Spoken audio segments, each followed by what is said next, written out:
Muy buenos días, seguimos con los devocionales, estamos haciendo un panorama de todas las escrituras, empezamos desde Génesis y llevamos en Eclesiastés. Entonces estábamos reflexionando un poco en Eclesiastés capítulo 1, versículo 14. Vamos a leer qué dice la palabra del Señor. He visto todas las obras que se han hecho bajo el sol y he observado que todo es vanidad y correr tras el viento. Habíamos hablado un poco pareciera que es un poco triste este comentario, como de un espíritu afligido, pero en realidad es una profunda verdad. Y las circunstancias que manifiesta el predicador desde sus tiempos hasta ahora no han cambiado. Y este pasaje nos enseña varias cosas. Nos enseña la realidad de que solamente tenemos una esperanza. Y la esperanza que tenemos no está en nosotros mismos, sino en Dios. Todo es vanidad, dice el predicador. Y es correr tras el viento. Es decir, las obras que se hacen, las cosas que se trabajan, pues simplemente serán pasajeras. Eso suena como un poco, como que desanima un poco. Pero lo que yo creo que nos lleva a las Escrituras es a pensar que toda esperanza que nosotros tengamos en este mundo y en lo que hagamos es una esperanza sin sabor, sin fuerza, porque no es el mayor bien. Si usted espera un descanso, por ejemplo el sábado, que usted quiere descansar, para los niños, por ejemplo, que quieren descansar los sábados, a veces quieren videojuegos o quieren hacer alguna actividad y terminan su sábado y terminan pensando, ya pasó, y se aburrieron en el sábado. Entonces quiere decir que todo lo que esperaban tanto, entonces no satisfizo.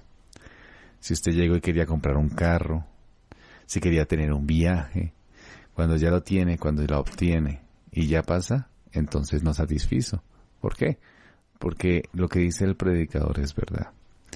He visto todas las obras que se han hecho bajo el sol y he observado que todo es vanidad, y es correr tras el viento. Entonces no hay fuerza en ellas. ¿Cuál es nuestra esperanza? Nuestra esperanza es Dios. Y la esperanza nos hace optimistas. Es decir, aquí vemos un comentario que pareciera negativo. Y lo es, en el sentido de que nos deja como sin ánimo. Pero la realidad es que también es de optimismo. ¿Por qué? Porque nos permite ver que los cristianos vivimos es por fe. Y el triunfo en la fe es para el creyente, porque tiene su esperanza en que un día estará con el Señor. Entonces, ¿los cristianos no somos negativos o somos positivos? ¿Qué seremos?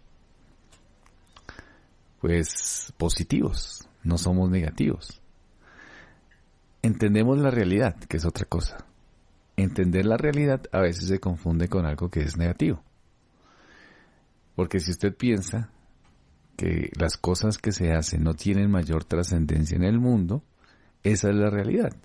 Pero eso no es ser negativo, eso es entender la realidad.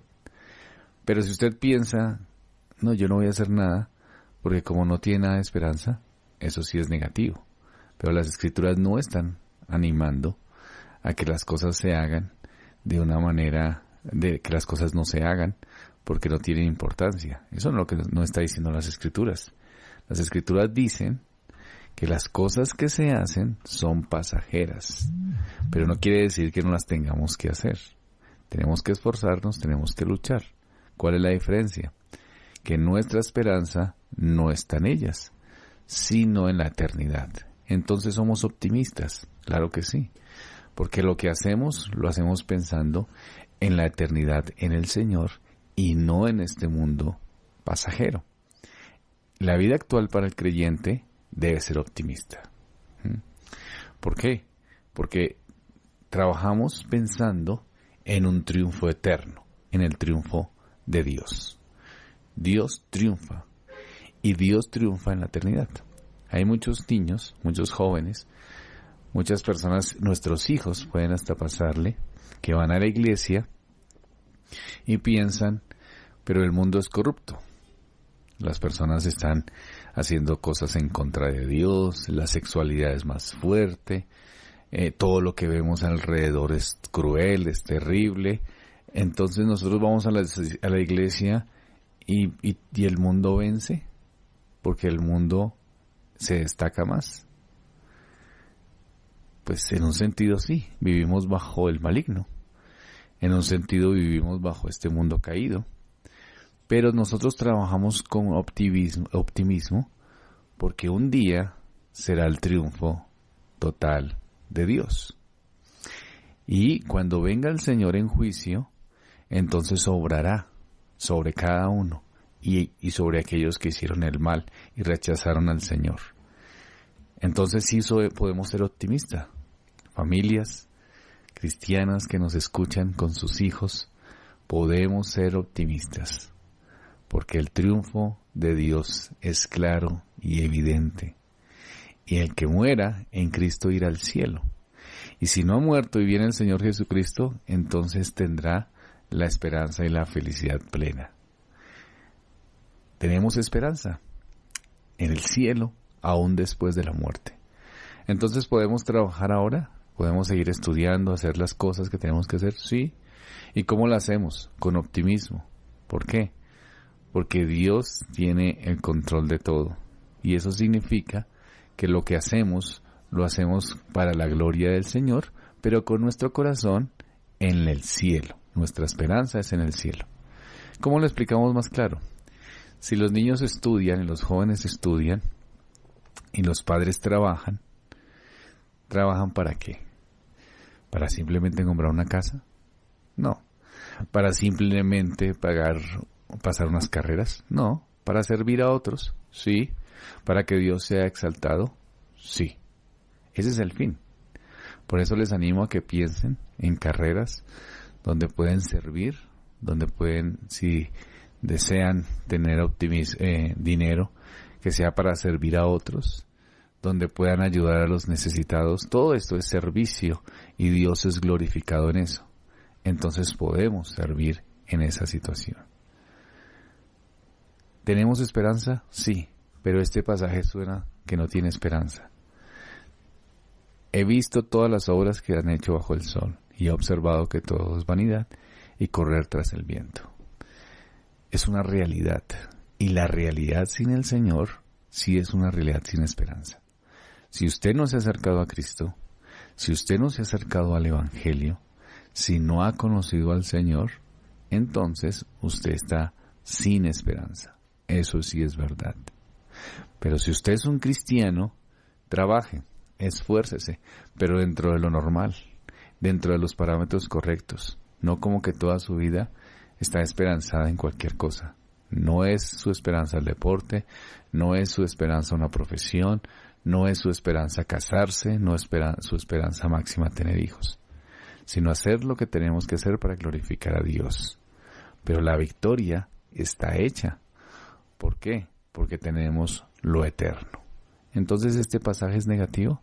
Nos muestra una realidad. ¿El cristiano es negativo? No. El cristiano es real, pero es positivo, porque tiene una esperanza que es eterna. Y la esperanza es la eternidad con el Señor. Entonces, que el Señor nos inspire a vivir en una forma moderada, no enfocándonos en nuestro trabajo, en nuestros estudios como lo principal, pero a la vez motivando nuestras energías para hacer lo que promueva el reino de Dios. Ese debe ser nuestro mayor esfuerzo. Vamos a orar al Señor. Padre, gracias porque tú nos muestras, Señor, la realidad en un mundo que quiere vivir fuera de ella, y nos muestra la eternidad en una esperanza que podemos tener. Lo eterno es nuestro consuelo. Ayuda a las familias cristianas a vivir bajo esa esperanza eterna, a los padres, a los hijos, a que puedan tener, Señor, un consuelo, a las personas solteras que nos escuchan, que vean que el máximo fin no es el matrimonio, sino tu gloria, sea soltero o sea casado. En el nombre de Cristo. Amén.